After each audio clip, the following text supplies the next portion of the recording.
Okay. I think we're live now. Yeah? There we are. On YouTube anyway. Live on YouTube. Live on YouTube. Let's get this Audacity moving. And we'll get this show on the road.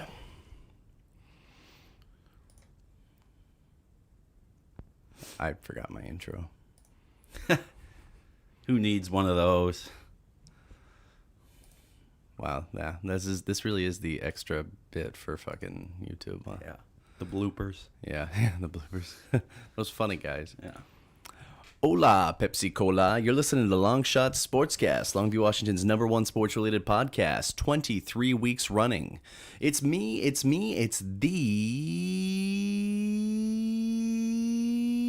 Mike Holm. With me, as always, is the wonderful Brady Rucola. What'd it do? And we're here. We got a big news week this week. Lots of NBA playoff action that is coming at you. We've also got some news. Rivera with an important diagnosis. Some accusations levied against former Redskins running back Derrius Guice. Ooh, yeah. We've also got, the CFL season in jeopardy. And I'm going to run down the CFL season is canceled. And I'm going to run down the NXT Takeover 30 match card featuring one Pat McAfee. So, with that aside, Brady, how are we doing today? Doing great, man. Had an early start today. Ready to get this rolling. You know, it's just me and you this time again. Yeah. You know, that Skyler guy, dude. Better have his Tab Cola. Yeah. This is his last week of his break from us. Apparently. Allegedly. In fact, he said he had to get out to the middle of nowhere with no cell reception because he didn't even want to see that we were recording or doing anything. So, I mean, his loss. What can I tell you? Let's see here. I'm going to attempt to share this. So, let me think here. Big news. So before we get into the NBA, right? Because obviously, I mean, we could talk about playoffs all day. There's a lot to talk about there, yeah. The big news here is Derrius Guice. Yeah, so... Wow. So minutes after we finished last week, it was reported Derrius Guice was released from the Redskins after allegations came out and reports of domestic violence. And that's not even the half of it. Not even the half of it. Exactly right. So, moving forward, I think a lot of people were somewhat shocked, but of course, this isn't something that you can just take lightly if you're in Washington, where you're already under a big microscope. With your name and everything else. It's not something that you can take sitting down. Yeah, and we see this a lot in the NFL over the years. Domestic violence is like one of the biggest things players get in trouble for, or which I don't know if it's the injuries that they go through. Either way, I mean it's unacceptable, right? But it seems like that's like a pretty much something that you hear about nowadays, and it's like, oh yeah, like damn it, yikes. Yeah, big time. I mean, it's one of those things where it's just kind of like you don't expect it, but at the same time, it's not a big shocker anymore. Well, and it gets worse than that. Yeah, 2 women from LSU came out and said that he had raped them. Yep, he's been accused of rape. So dating back to his freshman year. Yeah, I mean, so I think he declared after 3 seasons, and I believe he was actually the guy that took over for Leonard Fournette. Mm-hmm. So I mean, back in LSU, obviously he's had a kind of a tumultuous tenure in Washington. This was kind of a make or break year for him. Well, because he's been hurt, right? Very much. He got hurt again last year. You had him on your fantasy team. I did. So we were talking about this kid because we thought he was, he had it if he's healthy.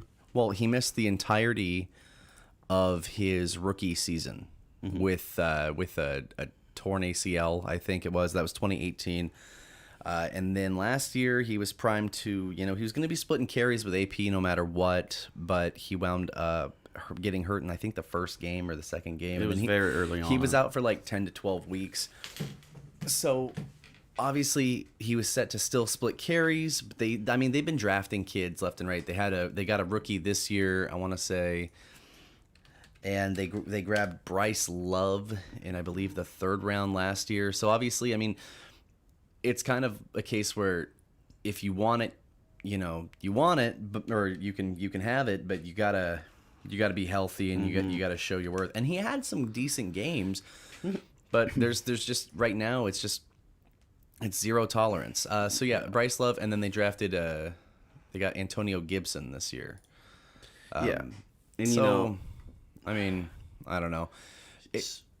So it's kind of crazy because, we get the domestic violence news, and then shortly after that, these 2 women from LSU come and speak out about the rape allegations. So that doesn't make his case any better.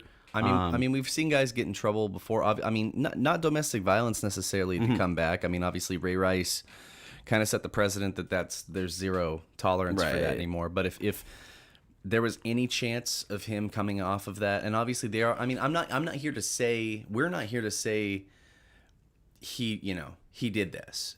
Obviously, these are allegations, but there'll be an investigation and all that, and they're to be taken out, very seriously. I mean, at the end of the day, it makes your whole team look bad. You don't need that in the locker room. No, you don't need that in the media. When you're focusing on your football team, it's just a distraction. It's also, from a coach and from a team owner's perspective, it's not a good look. Right. And that's what these guys need to. And they've been told time and time again, I'm sure, by their agents, by a bunch of people. You can't be doing this kind of stuff. You're in the league now. It's time to start acting like it. Put all that shit aside. None of this criminal shit. And it's not just that you're a professional. I mean, you're a representation of a billion-dollar franchise. Right. You're on a big stage now. Like, all eyes on you. Absolutely. Act accordingly, and that's what some of these players don't understand. Whether it's domestic violence, drugs, anything, literally anything. So set that aside with the domestic violence. Say that didn't happen.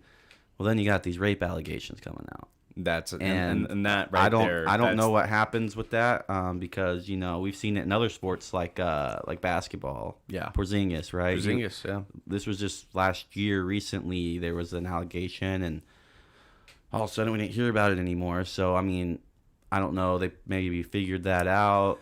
I think there's that with this one here, though. Even though it's allegations of the same, look at type. It's in terms of player value, it's apples and oranges. But think about Jameis Winston went through the same thing.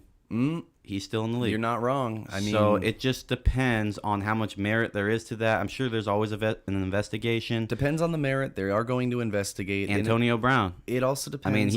He fucked up his own future there in the league, but that came out too. This is on the heels of it coming out that he's physically abusing his partner. Right. But the domestic violence is a thing. So it's and this is a guy who he's had kind of a troubled past. I did do some reading on Derrius Guice. Yeah, his father was murdered in 2003. Right.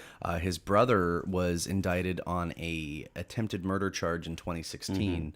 So he hasn't had an easy road here. No. But at the end of the day, you got to make yourself better here. And say all this stuff happened in the past, whatever.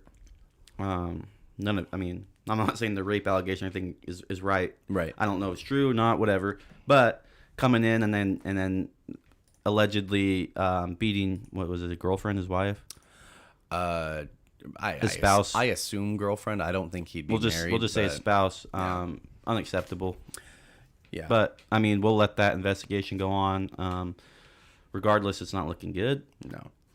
But that was the first one that I wanted to kind of bring up because I know when we get into basketball, we're gonna go ham on it all we're day. Playing it smart. But, this one was something. Moments after we finished the show, it came out that he was released. And don't you love that? We get all this juicy news right after the show. Right after this show. So moving on from that, there was actually another thing that I found interesting, and I hope I click on the right image here. No. We're learning. The CFL has suspended their operations for this season. The entire 2020 CFL season is done. And it wasn't COVID related, right?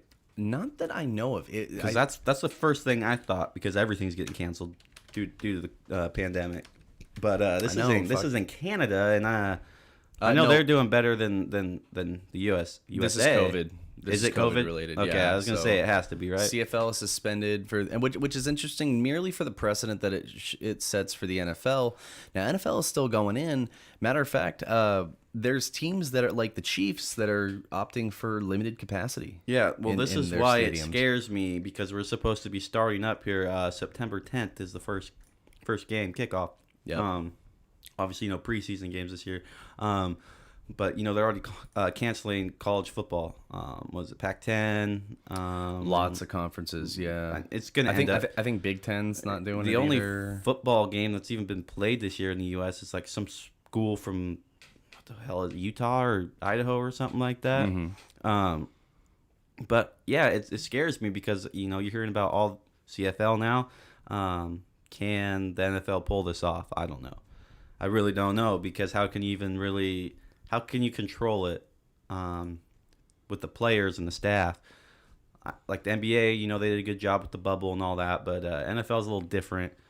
Fan capacity, that's a weird one. I mean, I'm surprised they're even letting fans in, but wouldn't a football game be like super weird without any fans in the crowds? I think it'd be interesting.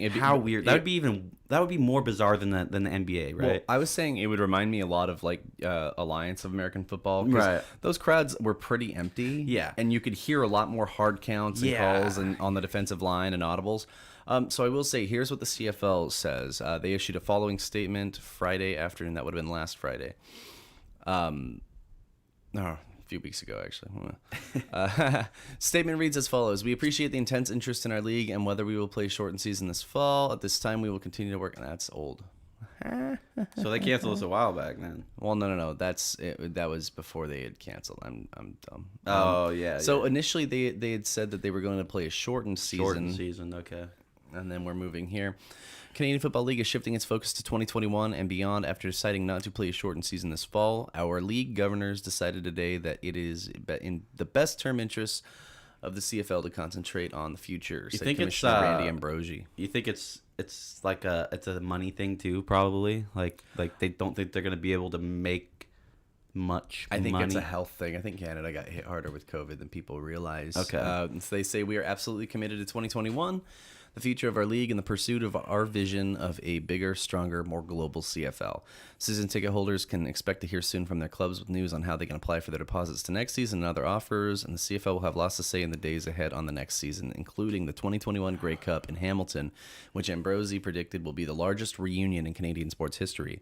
He added the league and its teams are working together on a new initiative that will allow fans to show their pride in the CFL's storied history. At the same time, they pledge their support in the future, which will be unveiled in the coming days. The league lost its number one source of revenue, fans in the stands. Yeah. When the COVID-19 pandemic prevented large gatherings, unlike U.S.-based leagues that can count on television or streaming to provide the lion's share of their revenue, the CFL depends heavily on its live gate. Makes sense. That's what I was kind of getting at. Still, it spent the past several weeks working on a plan to launch a shortened season this September. It was to be played in a single location. Winnipeg had been chosen as the hub city, with players living in a protected bubble, very similar to what we were doing with the NBA, consisting of the game day stadium, practice fields, and hotels. But the league also consistently said the plan would require some meaningful federal government support, sign-off from public health authorities, and a new collective bargaining agreement with the Canadian Football Players League Association. So, I mean, I'm chalking it down to it wouldn't be a very good business decision as far as making money, because like they said, it's not like a largely televised thing. Right. Where like the NBA, right? They can still make tons of money from it. Right. Especially heading into the playoffs. And it's a CFL. It's no NFL. It's an interesting loss though for them. Obviously the CFL, I mean, we're seeing the XFL is going to come back. We've had chances in the past with this year's XFL, last year's AAF. XFL was supposed to, but COVID was the only thing standing in the way absolutely. of that. But for the most part, aside from those, the CFL was pretty much just the the backup option for guys that didn't get drafted. It was like AFL or CFL. Yeah. Because like Johnny Manziel, I believe, was playing in the CFL, and then I think you're right. And then he came to the AFL. I think he got signed by the And then the AFL got canceled when they were trying to do that merger or whatever it was. Yeah. And then it was like, oh. Yeah, he was playing for the Alouettes. Yep. The Tiger Cats and the Alouettes, actually. Yeah. So, like, yeah. You know, I know a lot of people shit on him, and it's probably fair. Not going to lie. But I was kind of rooting for him. I really was, because I believe everybody gets a second and sometimes a third chance, honestly. And I was really hoping he was going to get his shit together and that he would stop the bullshit with the partying and just the fuck you attitude. Like, you know, when you're an NFL quarterback, man, you got to pour your blood, sweat, tears, all your time into it. Yeah. And I just think, you know, he was still kind of stuck in that college mindset, just kind of, you know, I'm the man. You know, I can do anything and I'll still be great. No, right. It's a different level, and so I was hoping he was, you know, going to come off the rebound and get back in there, but only time will tell if that will ever happen. And it's unfortunate with the AFL how it went down, and I think now the Manziel's CFL done. Oh, he's got to be done. It's just unfortunate because maybe we could have saw something, but I don't know. Unless we get some like grizzled 30s Manziel in the XFL. I don't see it, but I mean, it could happen. Let's be fair. I mean, we've seen weirder.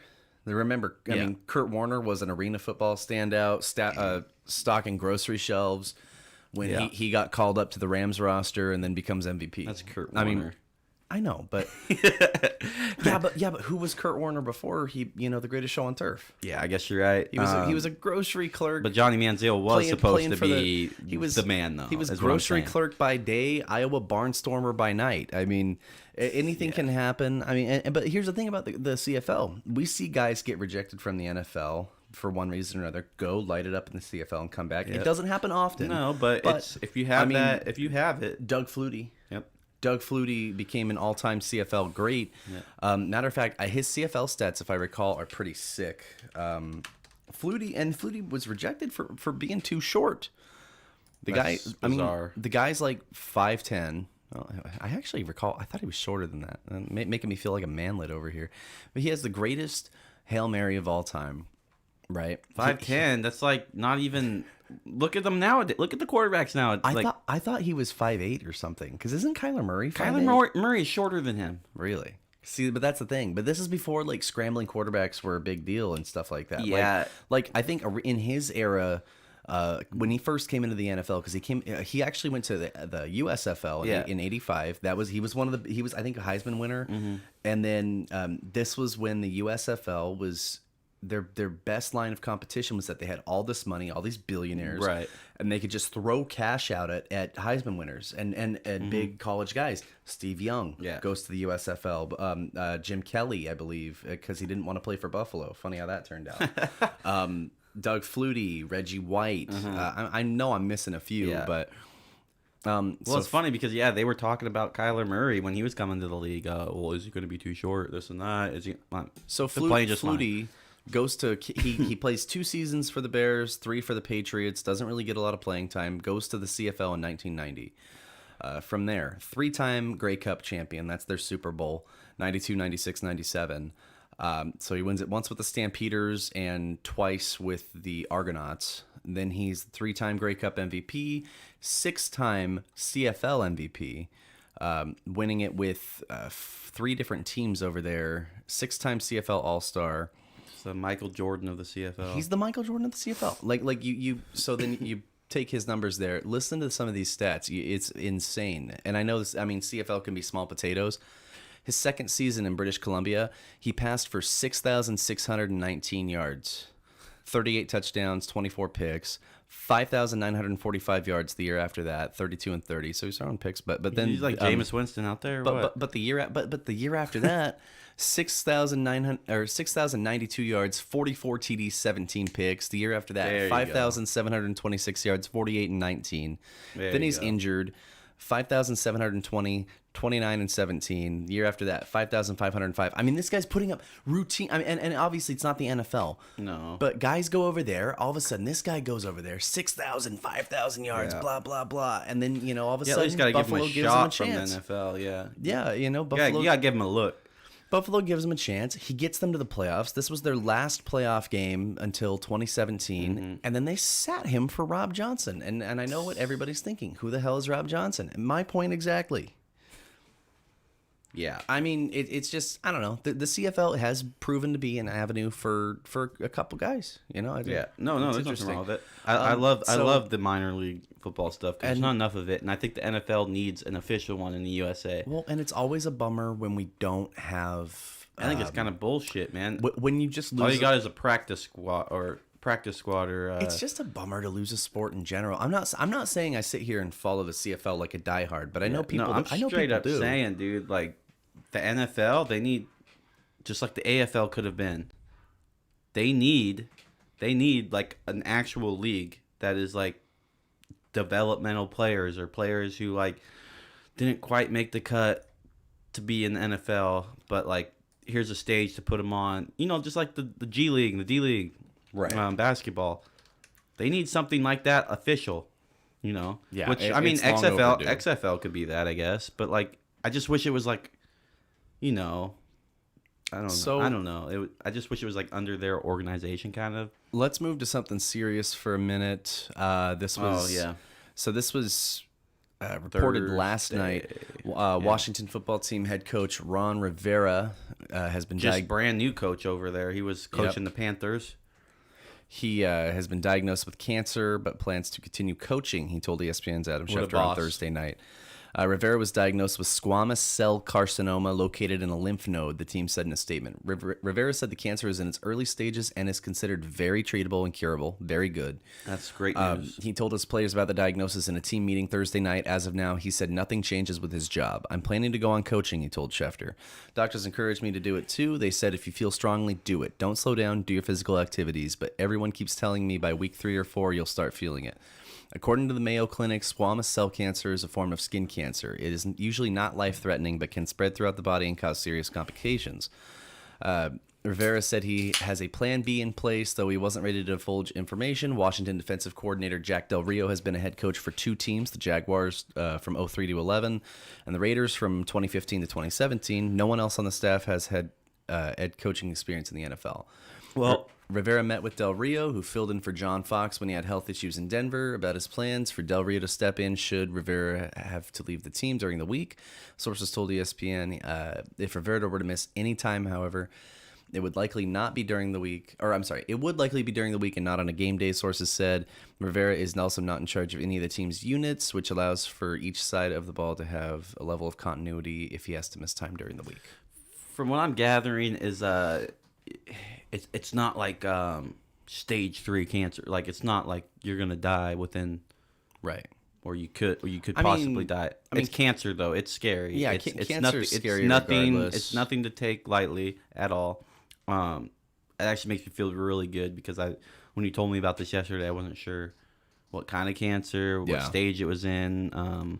But that sounds a lot better, and I believe we'll get through it, man. I mean, and you always want to wish somebody well on something like this. I mean, Ron Rivera obviously coached the Panthers for the better part of the last decade, and he's a former defensive coordinator for my Chargers. No, he's a good coach. Great coach, good and I mean, he's a guy that honestly, I feel like even under Snyder's ownership was the best case scenario to become Washington's head coach. Yeah. There wasn't anybody else I really would have liked for that job that I think could actually get them out of the mire, like the way Ron Rivera can. So, I mean, he's a soldier for, not letting it get in the way of his coaching duties. Yeah, well, I just hope they can. I hope they can give him the right treatment and everything that he needs, and to get rid of it, and just pray it never comes back. Well, that's the thing about cancer; it sucks because it can come back. Well, and luckily, I mean, we've seen coaches kind of come back from cancer diagnoses before.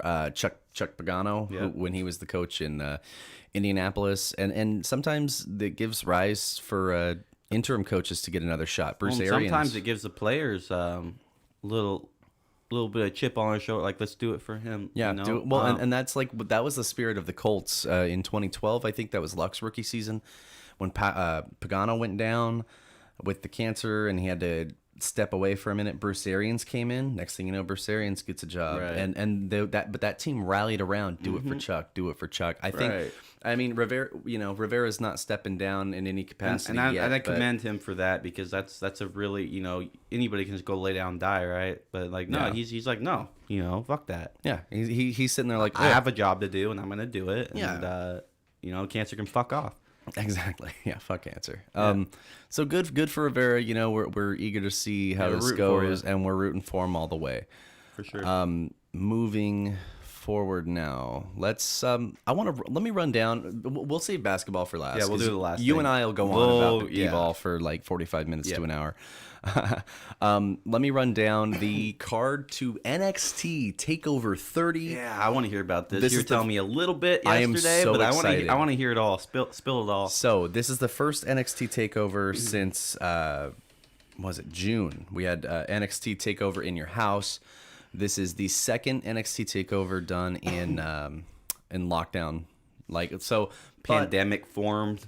Yes. And this will be at Full Sail University, just like In Your House was. In Your House was obviously the first back in June. That was the first one since Portland, which was the last one with a live crowd. Which is what you went to. I went to Portland, yeah, and that was 3 weeks before COVID hit us. And in 1 week I had Portland, and then like a few days after that I had the Korn concert that I went to. And then 2 weeks after that COVID hit. So I mean, we got ours in. It was like went out with a bang. It was literally like Indiana Jones leaving a temple and then like leaving the his rock, like reaching through and grabbing his hat as the door shuts down on him. Yeah. So NXT Takeover 30. Since it's important to note, since Takeover in Your House, Adam Cole's historic NXT title reign was ended by Keith Lee, who became a double champion. Keith Lee then vacated his North American Championship to put it up for grabs in a ladder match. So Keith Lee defends his NXT Championship. He's going to be facing Karrion Kross. Karrion Kross, for independent wrestling fans, is the former Killer Kross from Impact Wrestling. Maybe you saw him in MLW as well. He's getting pushed to the moon. Obviously, back in February, it was announced that him and Timothy Thatcher were both signed to deals with the Performance Center. I'm admittedly more of a Timothy Thatcher fan from watching him in MLW and watching, I believe, some of his stuff in Evolve. But Karrion Kross is getting the rub here. I lay the credit to his lovely valet/wife, Scarlett Bordeaux, but that's just me. Anyway, they're going to be in a singles match. Personally, I think it's too early for Keith Lee to drop the heavyweight title unless they're going to move him and put a rocket on him on the main roster. The pre-show, we've got a triple threat tag team match to determine the number one contenders for the NXT Tag Team Championship. Tag Team Championship is in a bit of limbo ever since Undisputed Era dropped the titles to Fabian Eichner and Marcel Bartel, the Imperium. Titles were hardly defended on TV up until they used them in a title match to kind of just get more heat on the Adam Cole Pat McAfee angle. Right. Obviously, they had a title match. Then Pat McAfee had kind of a distraction there. Big roll up schmoz finish for Imperium to retain the titles, which of course ended with Pat McAfee punting Adam Cole's head into the stands. Yeah, we watched that last week. Yeah, we sure did. So the three-way match, it's going to be Breezango, Fandango, and Tyler Breeze taking on Oney Lorcan and Danny Burch, who I love. Oney Lorcan especially is like a top 5 wrestler for me. Just his Twitter is one of the best things ever. They're taking on Legado del Fantasma, Joaquin Wilde, the former DJZ, and Raul Mendoza, who's had some decent matches, but hasn't had a lot of mic time. I fully expect Legado del Fantasma to win this thing, as they're really trying to build up Santos Escobar to be a big deal. Then he's got the cruiserweight title. Give his guys some gold there, or at least an opportunity for some gold. Next up, we've got Adam Cole versus Pat McAfee. Obviously, this is the most heralded match here as far as a lot of the buzz. We watched the initial encounter on the Pat McAfee show, which was hilarious. And since then, they've had some conflict with McAfee at the commentator's booth. They got pulled apart. McAfee punted Adam Cole's head. Yeah. And then Pat McAfee actually had a great promo. Yeah, he posted it when he was on vacation. We watched that one too. Oh, no. This is better. Oh, is this a different one? Yeah, he actually cut like probably one of the best heel promos from a non-wrestler. Let's see right here. Adam Cole Vesta and Pat McAfee. Well, hello, Undisputed Era. Well, hello. Last week, Adam, you said, please come see me face to face. Come back to the arena that I was kicked out of. I'm here. And I brought 28 years of NFL experience with me because I knew you DJ Hawk is there. No better than shit. you know yourself. I know that you go nowhere without these three stooges. I know that you would be nothing without these three stooges. And I know that you could never handle a face-to-face with a human like moi all by yourself. Kick his ass. You ready to start now, Pat? Do you remember what happened 2 weeks ago when you and I were in this same NXT arena, Adam Cole? You probably don't. This is how it ended. I'll remind you. Shawn Michaels was checking for vitals on your soulless body right over yonder next to stupid Tom Phillips. Oh my God. Last week, you go on this entire rant about how you were being held back, that I took advantage of a situation, blah, blah, blah. I outsmarted you in your own house. In your own business, I outsmarted you. Then you went on an entire, you suck. Then you went on an entire rant about how I'm not special. Not special. You're the longest reigning NXT champ. You've wrestled all around this globe. You've wrestled in front of 5 people at armories, bingo halls, high schools, Japan, all over the world, and you got to hear and you were the biggest star in this brand. What'd you call yourself? The king of NXT? You had all these people fooled. 400 and some days you were undefeated. Took me a minute and a half to knock your ass out. 1 minute, knock your ass out. One swing of this foot. This foot Done. is funner. And on For Saturday, real though?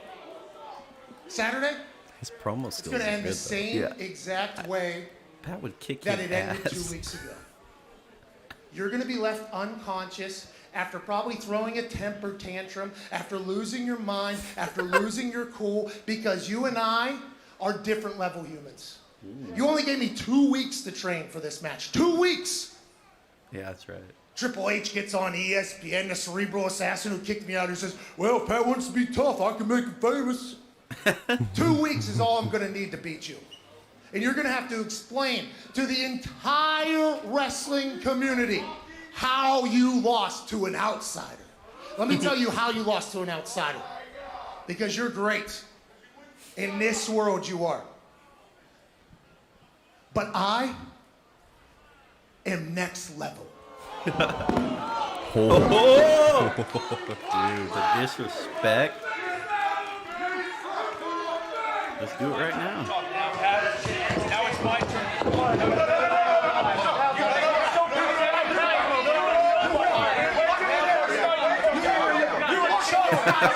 This man is saving your life. Yeah.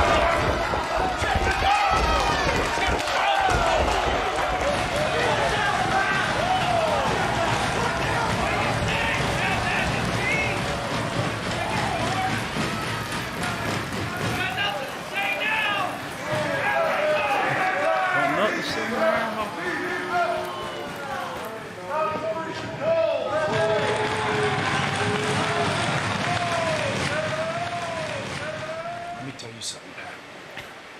This Saturday at Takeover, I'm gonna make you my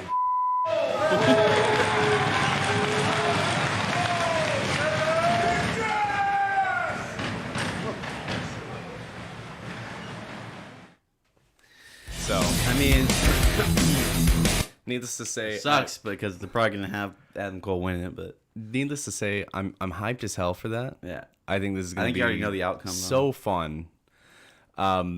So that'll be good. I think we know. I mean, Cole's got to win this thing, Right. You're not gonna But let fucking Pat come in there and the consensus, and there's a lot of people out there. I think I was talking about it last week that aren't keen on. Oh my God, we're going to center this, a big segment on NXT television around, the former Colts punter, blah, blah, blah. Oh, but people are kind of but at the end of the pissed day, about it. Yeah, a little bit. I mean, I've been a Pat McAfee fan for a while, so for me, it's the best of both worlds. Right. But I'm sitting here going, dude, the consensus was even from people that aren't a fan of his. How is this not going to bring more fans in? Well, and not only that, but like the consensus from even like the reporters and stuff that aren't a fan of McAfee and the angle and all that, he can cut a damn good heel promo. Honestly, he looked like he belonged right there. He can really make you hate him and be slimy looking, and that's I think that's people what forget. you want. I think that's what they even said. He's been wanting to be a wrestler for a while. He loves wrestling. He has his own wrestling ring. That heat, man. He gets knows what such he's good doing. heat that I mean, I love the guy, but most of these other wrestling fans, that a lot of whom probably don't give a shit about football or his show or anything, are like gonna be so happy to watch him get waylaid. His ass kicked. Yeah. So that's gonna be a good match. Then we've got Io Shirai defending the women's championship against Dakota Kai. That's going to be a pretty fun one. I expect Io to retain here, but maybe not because they're kind of giving Kai a bit of a push. 5-way ladder match, my favorite, for the vacant NXT North American Championship. Bronson Reed versus Damian Priest versus Cameron Grimes versus Johnny Gargano versus Velveteen Dream.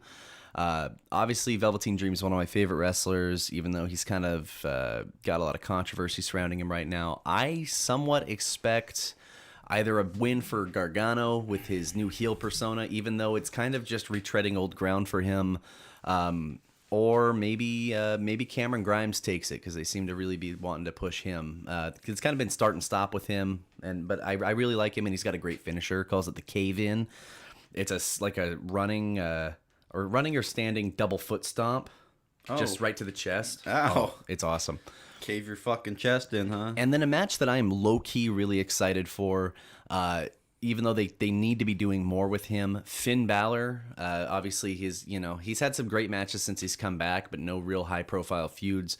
And he's taking on Timothy Thatcher, one of my favorite independent wrestlers for a while. Really, really got to love this guy in MLW. He's got such a great style.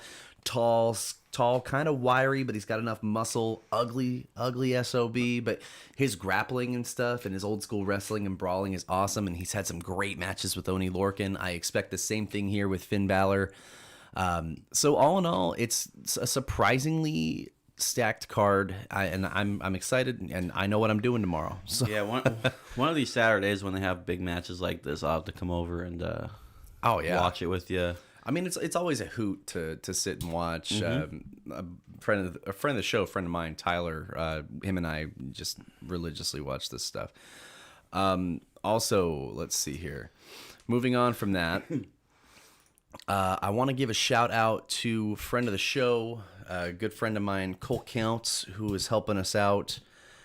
We next week, perhaps, we will be moving to a dual camera setup. Thanks to the support of a good friend who totally did not have to do that, but he's like, hey, I just want to help get you to where you're at. So we're excited. Yeah, we're really cool. I mean, even with this, between the streaming and stuff that we're doing right now, and we're taking baby steps to improving the quality of the show and becoming the most optimized version of what we can be. So I want to give you a big old shout out and say thanks again, man. And now we move on to there wasn't any other big news, right? Besides basketball. Yeah. Let's get right into that. I mean, So first things first, we got some NBA scores going on. The Raptors completely destroyed the Brooklyn Nets today. It's a sweep. 117-92. Get your brooms out, folks. It's happening. We saw Pascal Siakam 8-5, 26 points. Let's see, Kyle Lowry with a double-double, 10 rebounds, 11 points. Fred VanVleet, who has been on fire, 5-5 and 22. Serge Ibaka, 13 rebounds and 20 points. Nice double-double for him on the night. So, the Raptors, no Kawhi, no problem. They seem to have the chemistry it takes to succeed. Yeah. And obviously, this is a Brooklyn Nets team that has been surprising some folks, at least in the bubble. They were picking up some big wins that were seemingly improbable. The Blazers. They sure surprised the Blazers. And we've seen that just with their lack of big stars, they are a young, hungry team, but obviously They got a lot of dudes in contract years, too. Right, but you can't beat the experience of this Raptors team, the defending champions with or without without Kawhi. You've got a lot of guys there that they're are still seasoned. that team. Don't get it twisted. And they're seasoned. My prediction for the East is they are in the finals. Yeah, and that's not a bad prediction to go about here. I mean, it's really good. I'm a huge Pascal Siakam fan. Yeah. I feel like he's one of the obviously one of the best, most improved players out there. He improves every year. Every year. He's one of the top defenders in the league, no doubt about it. And gets buckets. And Fred VanVleet has emerged as a wonderful scorer. I mean, we were talking about him last week. Just tremendous play from the Raptors all around. I mean, and the Nets seem to have some good players here too. Caris LeVert seems to be kind of the guy, and I'm probably saying his name wrong. I don't know if it's LeVert or Levert. Don't at me. I've been pronouncing it Levert, but I don't know. And then that Timothy Luwawu-Cabarrot. He tends to get a lot of points here. Jarrett Allen had 17 rebounds on the day, but obviously this game was Toronto. Yeah, that Nets team ain't nothing to play with next year because they're gonna have KD, Kyrie, and DeAndre Jordan back. So let's see here. Any other scores from today? Right now, some Nuggets and Jazz are in the midst of the game. They just started the second quarter. Jazz are up by 15, 31-16 over the Nuggets right now. If the Nuggets are out in the first round, how shocking would that be? I don't know, because that Jazz team is that Jazz team's good. Very scary. This Nuggets team, I mean, we've been singing their praises like I said, all year long. I was because of how they performed last year. Mm-hmm. And they've been doing good this year, pre-bubble. Pre-bubble, yeah. And I was even watching some of the games, man. Like I said, Jokic, I've been telling you this, Mike, this whole time, pretty much since they've been back in the bubble. He's not impressing me like I thought he would. It makes me wonder if he needs to take some time to get used to his new frame. Because it's really like he's like almost second guessing a lot of his shots. He's not using his body like he was last year. Like it doesn't seem like the same dude, in my opinion. But I mean, I think this is gonna be a close series. So we'll see. Since last show, the playoffs have started. So our last show was August 14th. Right. So how about we talk about this first and foremost? First of all, the Trailblazers got into the playoffs.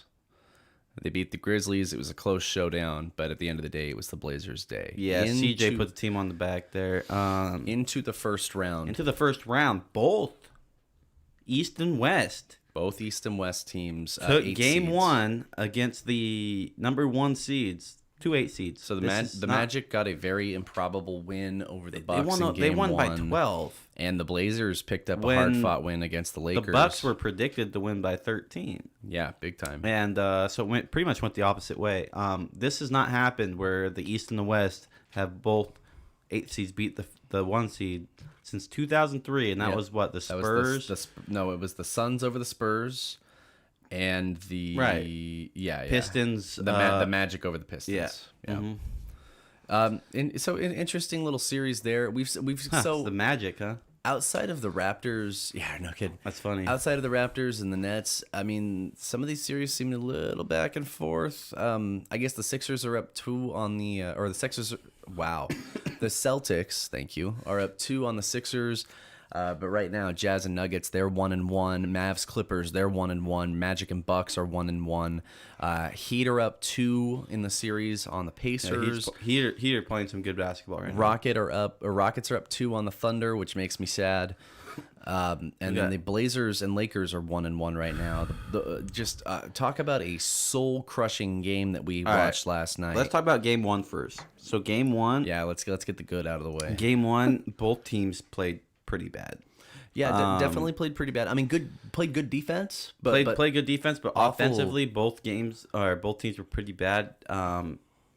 Especially LA, they were 5 for 32 from the 3-point line.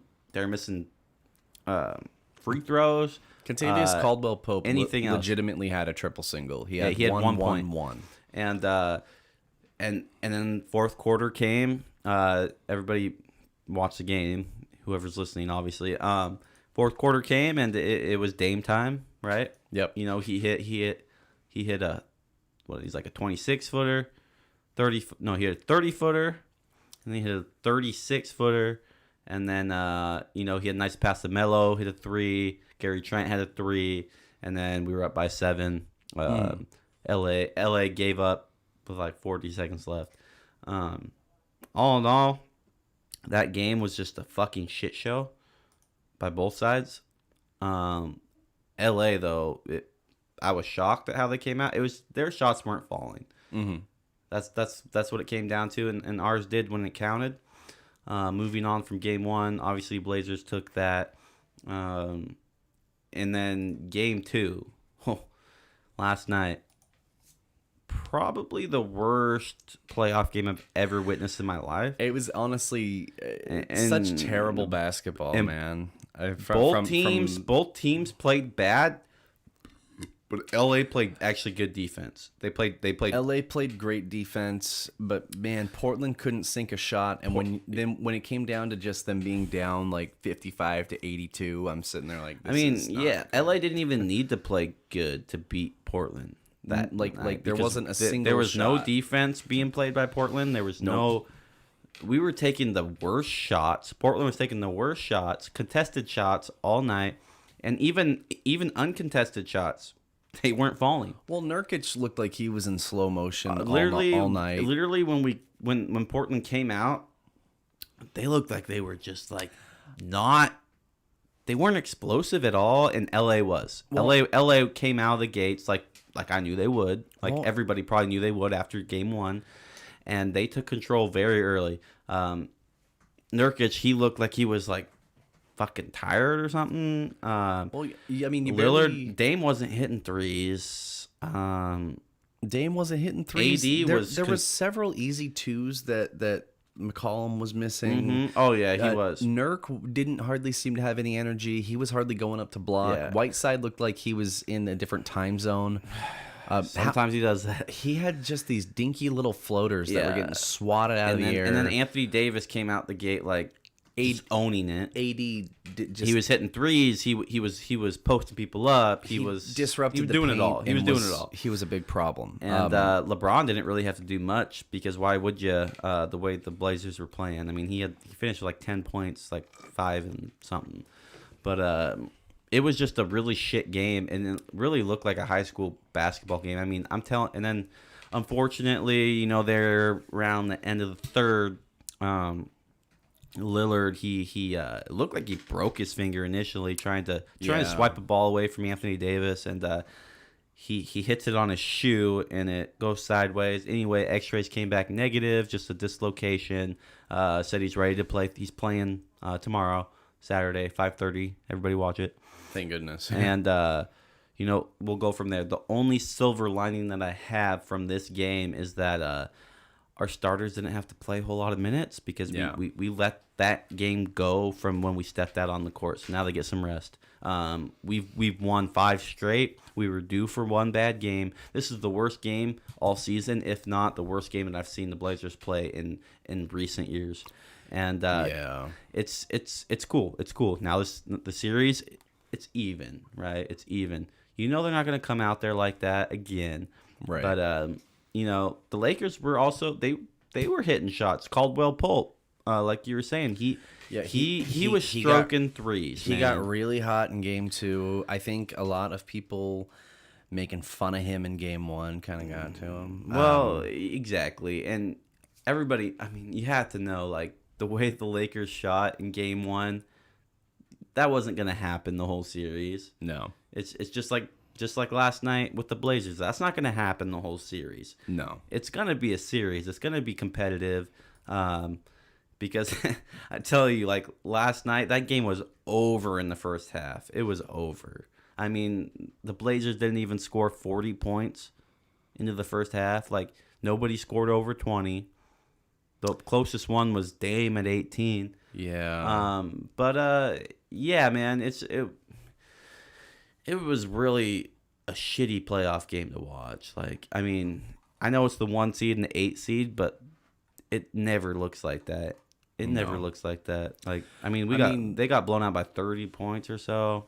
So running down a couple of the other scores from yesterday, The Bucks got their win back on the Magic, 111-96. They looked like, but they were really beating them worse than that. Yeah, they had control the whole time. The Rockets beat the Thunder. Again, That was actually a good game. it was close up until the fourth, and then the Rockets shut them down. The Heat, Pacers was close, but the Heat pulled away and beat them 109-100. That was also a good game.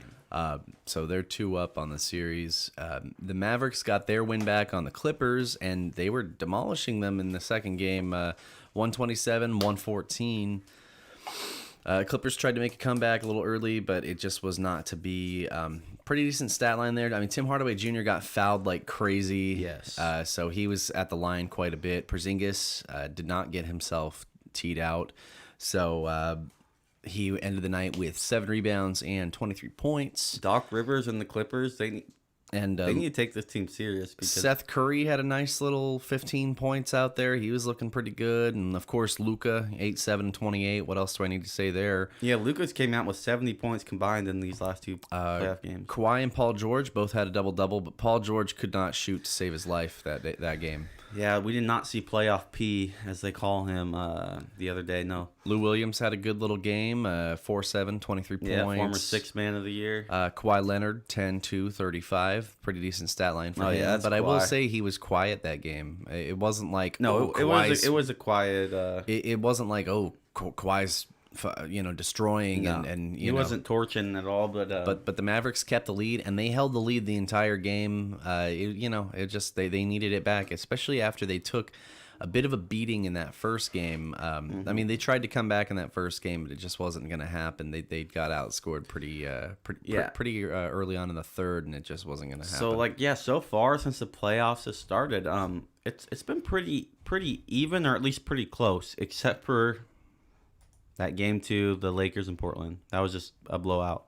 But other than that, it could go either way. Except for with the Rockets and the Thunder, it's starting to worry me now. Because we were talking last week that we were thinking OKC could get it done, or at least hoping. I was hoping that the loss of Russell Westbrook was going to help OKC and out. See, this is even scarier, right? I mean, look at how well they spread the ball to get those points for Houston without Westbrook. House had 9 and 19. PJ Tucker, 14 points. Covington had 10. Harden had 21. Eric Gordon had 15. Jeff Green had 15. Austin Rivers had 11.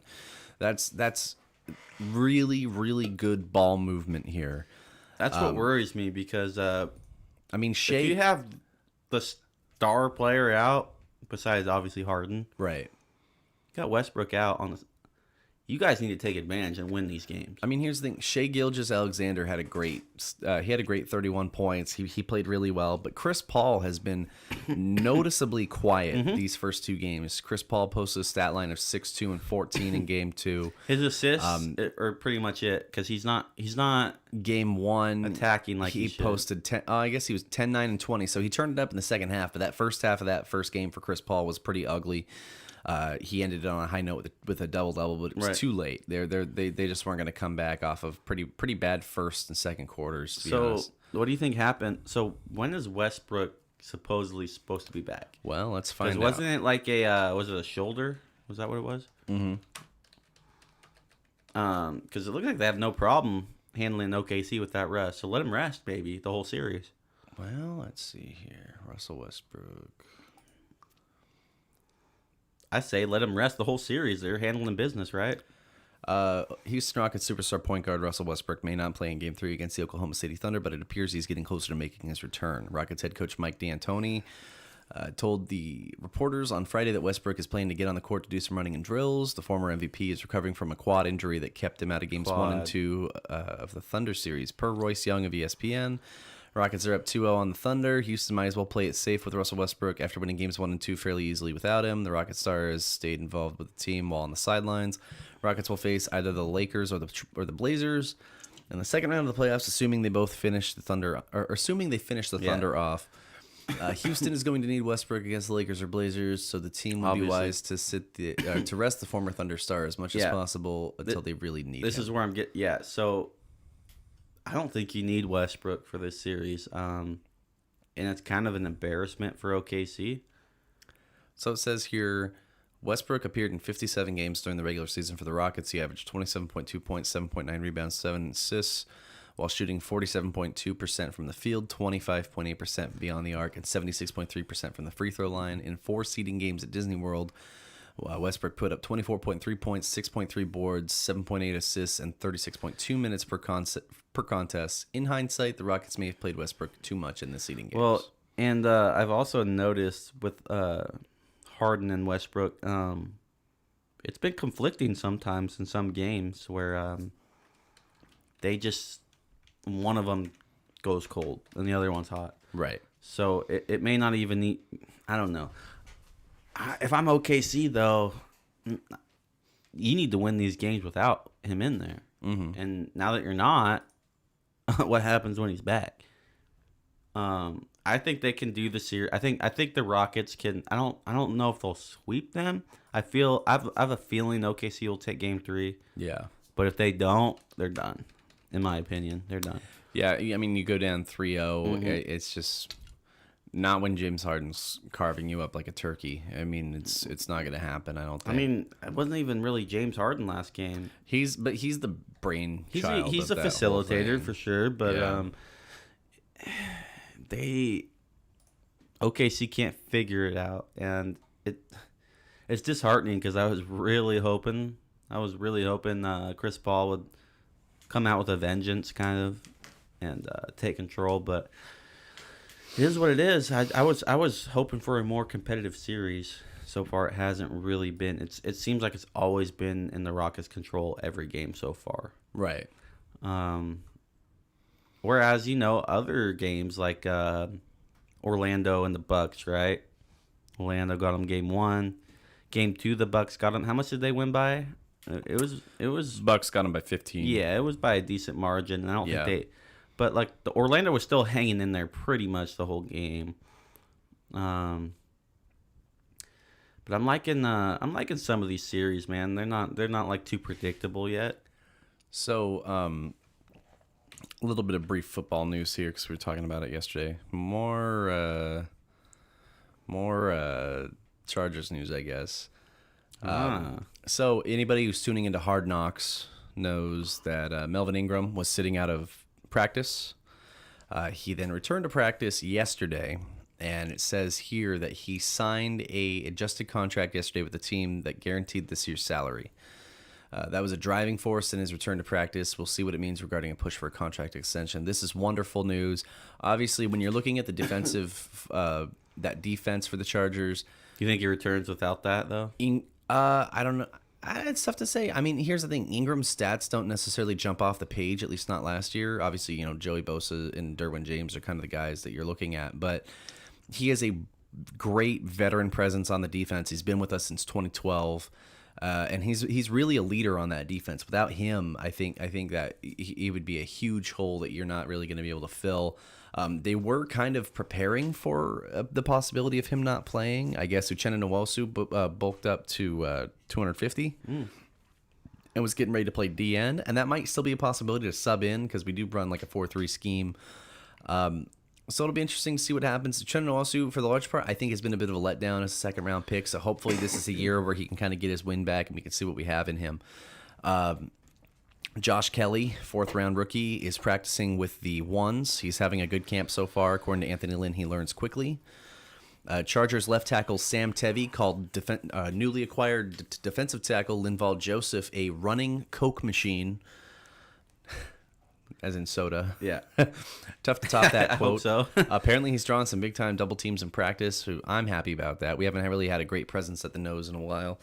Brandon Mebane was good, but we got him when he was, in his early to mid-30s. He's on the Hawks. He was for a while, yeah. Well, yeah, but I think we signed him when Gus Bradley signed to be our D coordinator, so it made a lot of sense. Yeah. And then another thing, Chargers offensive coordinator Shane Steichen, however you say it, said Justin Herbert hasn't flinched yet when facing the pass rush in practice. Mentioned that specifically as one thing he's really excited about with his rookie QB. Fearless. So wonderful to see there. I'm all around as a Chargers fan. I'm pretty happy. Yeah. Okay, I want to talk about this because I'm surprised we didn't do this last show before the playoffs. Yeah, let's do it. Playoff predictions for right now past the first round. First round playoff predictions. Okay, we're gonna do this on 3. You understand? Yep. You understand me, boy? Yeah. Okay. So Jazz Nuggets. Jazz Nuggets. 3, 2, 1. Jazz. Nuggets. Okay. Only reason I say Jazz is, Nuggets played a fantastic game there in the first game, but it went to overtime. And guess who got hot? Jamal Murray, and he was scorching hot. That's what, because he's the one who went on the run there at the end of the fourth, and then in overtime he kept it going, and he's what made that happen. Donovan Mitchell, he scored 57 points that first game. Right. And it's really impressive that Denver rallied and somehow pulled that one off. Anything can happen in overtime, obviously. But yeah, and I think the Jazz win, but I think it goes to at least 6 or 7. I think the Nuggets get it to 7. I'm not saying they win 4 in a row. I'm saying that they need to get their shit back and win this one. And that's when I was talking about Jokic. He needs to start stepping up as the team leader, man. Because right now they're getting waylaid. But I got a gut feeling with Denver that they're going to pull this one out. So, and I'm writing our predictions down. So you've got the Jazz. I've got the Nuggets. And now Jazz in how many? I said 6 or 7, but I'll say 7. Commit to 7. I'll commit to 7 as well. Okay. So moving on. Nets, Raptors, we don't even need to... Raptors a sweep. Raptors in 4. Yeah. I mean, that goes without saying. They're just playing too good, and, I mean, come on. Okay. 76ers and Celtics. 3, 2, 1. Celtics. How many games? I think I got Celtics in 5 or 6, but I'll commit to 5. I'm going to say Celtics sweep. Really? I think so. I can't. Yeah, I mean, I can't find a negative on that team when you got Embiid dealing with Embiid's like the basketball equivalent of a hypochondriac at this point. Yeah, I think the game was close. Game 1, obviously game 2 slipped way from the Sixers, but I feel like the Sixers will pull one out. Okay. Mavericks Clippers. 3, 2, 1. Mavericks. Wow, Clippers. Yep. Okay. Interesting. I like this. How many games? It's going to 7. It's going to... Okay. I like it. I mean, it's... Because I'm going to be honest with you. I don't want the Clippers to win. I think they'll win. I don't either. And I think Clippers are a little too cocky for I agree what they think they got. And playoff P, Paul George, he needs to play better. I think I've got your back on this. I've got your back on that. However, I know Patrick Beverly was out game 2 with a calf injury, whatever. If my basketball, but he's not the difference maker. If my basketball brain is right, I got Clippers in 6. As long as Porzingis stays out of foul trouble, and Luka keeps lighting it up like he has the past 2 games, I feel like they're nobody to fucking count out. Okay. Magic and Bucks. 3, 2, 1. Bucks. Magic. They did their thing. Game 1, but then game 2, the Bucks obviously rallied and showed what they have. And come on, you have the MVP from last year going up against an 8 seed. I got the Bucks with a gentleman's sweep here. 5. Yeah, I think I'd have to agree. Bucks in 5. Because I don't know. There's. On the Magic, there's nobody really there that's really leading the team. There's nobody really there that's a superstar. Yeah. I think the Bucks are going to take full advantage now that they got another one. They even the series, and they're just going to go on a run. I agree. So, Heat Pacers. 3, 2, 1. Heat. And, I don't think it's going to be a sweep, but I think it's going to go to 5 or 6. And I think I'm going to put it at 6 because I think the Pacers are going to come out and win a couple. I've got... I'm going to go ahead and say Heat in 6. I'm going to go ahead and say Heat in 5. Okay. I think they let Indy get one of the next 2. And then they'll get another one. And then when they go back to, quote, Miami, they'll win another. So next matchup here, Thunder and Rockets. 3, 2, 1. Rockets. Yeah, like we were just talking about earlier about how that series has been going. Without Westbrook, Rockets are still up 2-0.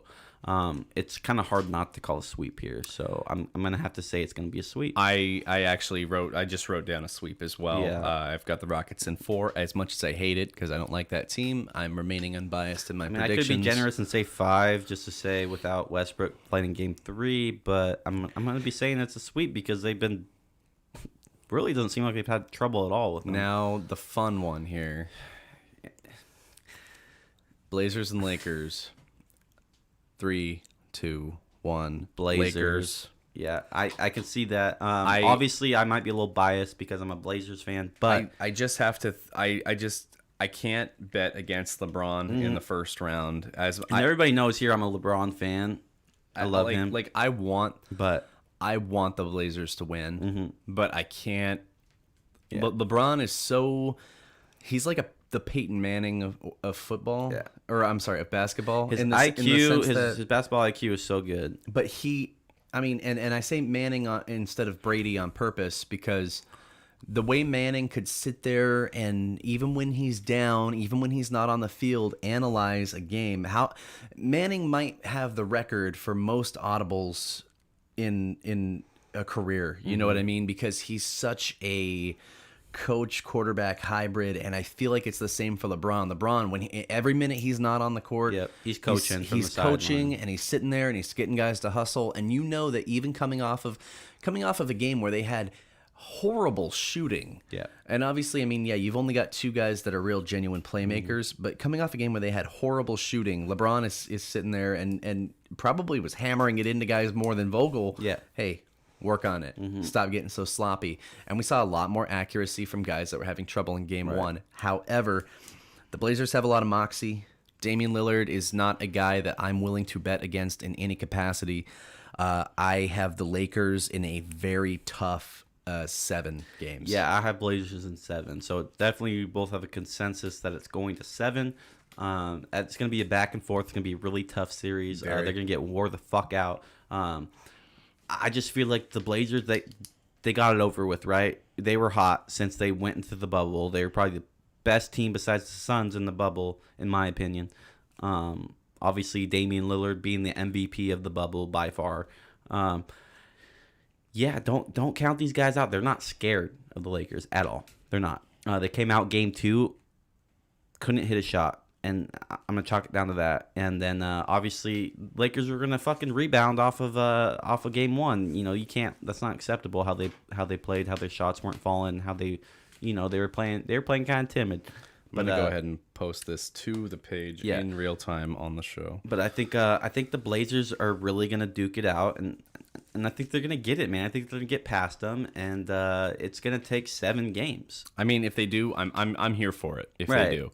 And if the Lakers win, good on them. I just think the Blazers, the way they fought into this, there's really nothing else to do but leave it all out on the court. And if they do that, if they really do that and they commit, man, the sky's the limit. Because it upset me how they played game 2, but it didn't really surprise me because I knew after game 1. After everybody was talking, this and that, all the mistakes made, the Lakers were going to come back fighting with their all. And I think the Blazers, they were just coming off a 5-game win streak. They've been playing pretty much a playoff game since they entered the bubble. It was pretty much win or go home. And the Blazers were due for one. They need to get a little humbled there. And now I think they come out lights out, blazing. So that's my prediction. We'll see what happens. Yeah. Honestly, I'm just excited, and I think this is a good idea as well, doing these predictions. I think as we get closer to the next round, we'll do them again. I like doing them live on the show like this. So if we're heading into, how long would it be until round 2? It could be, so round 2 could start as late as September 1st. Yeah. So we'll have but we should have most of these playoff series wrapped up in the next week. Yeah, 7 or 8 wrapped days out by like mid-week next week. Yeah. Late next week maybe, but Well, I'm excited, and we've got it. We've got it official, folks. Pen to paper. There's no focus at all, but it's on Facebook. yeah. It's on Facebook. Yeah, look it's, us up. So it is. Longshot Sportscast. So it is written, and so it shall be. You heard it here first. But, Longshots. those are some hot takes, and we'll see what happens. I mean, some of them were hot, some of them were lukewarm. yeah, maybe. Some of them were warmed up in the microwave a little bit. Yeah, So, no, not bad at all. You never know what's gonna happen. And the bubble is such a weird atmosphere too, man, because it's like there's really no home court advantage. I mean, the only home court advantage you get is when they put up your banners and you get your fans there on the Fans Zoom. aren't loud. No, because and, they're all and, via and, computer. Well, no, but they do have like crowd noise They for do. like They bigger do. stuff. But there's nobody there. But it's not to the degree of like. And there's been interviews with players about this, and like, well, actually, I think it makes it easier on me as a player because there's nobody, when you don't have I people saw like the Magic, a dude from there, he was in an interview, and they're like, well, when Giannis like made like a big old dunk or something, there was no like big old crowd noise like hyping it like. Well, you don't have people distracting. Nobody psyching you out for free throws. Nothing like that. So it's you're totally not, different. You're not hearing crowds chant defense during games. It's I mean, all in your mental, and that's how it's gonna be. They have some crowd noise piped in, and then they have like some of the songs and stuff over the intercom. Like we were joking around. I heard "Burn the Witch" during the Blazer game. Which was it was blow the whistle, and after Dame hit that frickin' one of those 30-something footers he hit, he's down the other end like and doing a little dance. Yeah. And he goes, "Oh man, I just heard blow the whistle," and they were playing homage to Oakland. Like that's totally Oakland music. There was blow Oakland. the whistle, but there was one. It was like at the very beginning of a Portland game. I think it was in the bubble. Yeah. That was that dump, which is that's totally Burn the Witch, Oh, yeah. and I'm like, oh, right on, because that goes into my next show, and we're reviewing that album. Oh, that's funny. Yeah, it's gonna be good. No, so I'm excited to see what happens next. Obviously, we got some good predictions. Big NXT Yeah, honestly, show. like I'm kind of happy like we both didn't have like the same exact. We're a little different. We're a little no bias here. Like we got a little bit of diversity here on who we think is going to advance to the second round. Yeah, and we'd get some of Skylar's input, but he's he's in the middle of nowhere. Yeah. So Where he belongs. We love you, Skylar, but stop being a prima donna. Tom Cruise Jr. over here. Yeah. Well, I don't know about you, but I think we've covered everything that we need to cover this week. I think we hit all the key points. I don't know if there's anything we left out. Maybe, probably, because there always is. But, I mean, there usually is, but I didn't. I think the pictures helped me out a little bit on our, our journey. Here. Besides Seahawks stating that Dorsett is the fastest Carroll said that player, not even just receiver, just player on the field.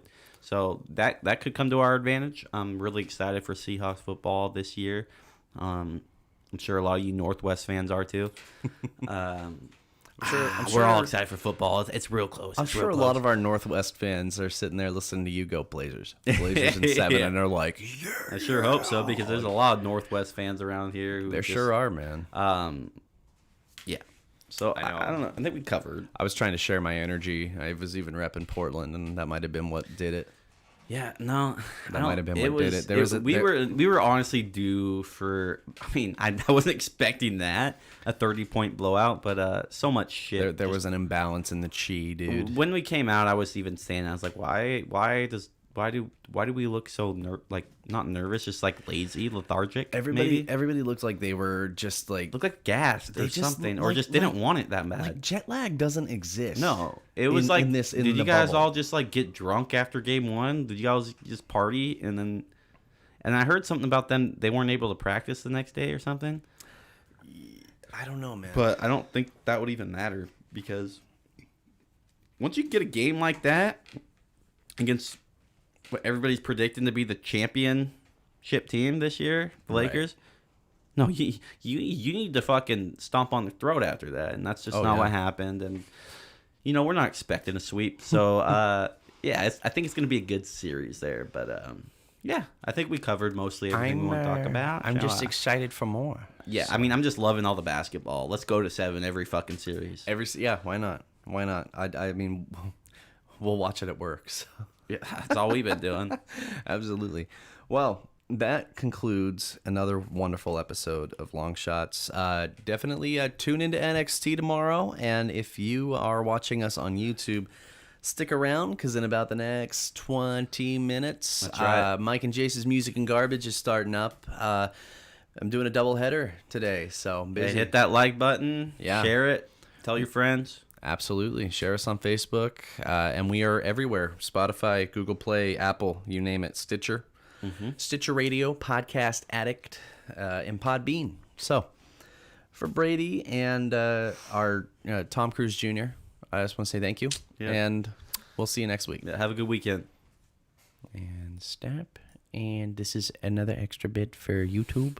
Yeah, enjoy it.